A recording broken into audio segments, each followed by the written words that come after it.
May wind signal sa probinsya ng Surigao del Norte dahil sa bagyong Ada.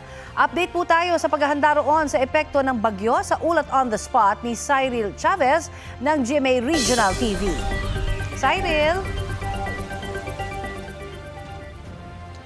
Connie, paunti-unti nang nararamdaman ngayon ang kaunting ulan na posibleng epekto ng bagyong Ada dito sa Surigao City, Surigao del Norte.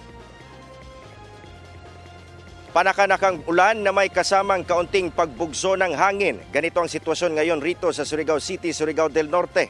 Sa impormasyon ng Pag-asa, isinailalim sa Signal Number 1 ang Surigao City, probinsya ng Surigao del Norte at Sur at Dinagat Islands.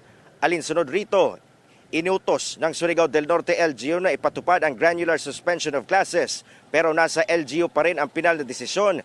Depende sa sitwasyon ng kanilang area of responsibility. Dito sa Surigao City, idineklara na ng LGU na walang suspension of classes sa lahat ng antas. May pasok rin ang trabaho sa gobyerno. Suspendido naman ang sea travel ngayon, pati na pangingisda. Nakahanda naman ang CDRRMO sa mga posibleng epekto pa ng bagyong Ada. Connie, tuloy-tuloy ang monitoring na ginagawa ngayon ng kinaukulan dito sa Surigao City, kung saan inabisuhan na rin nila yung mga residente na nakatira sa high-risk areas. Connie. Cyril, may impormasyon ba tayo kung may paghahanda na sakaling may kailangang ilikas?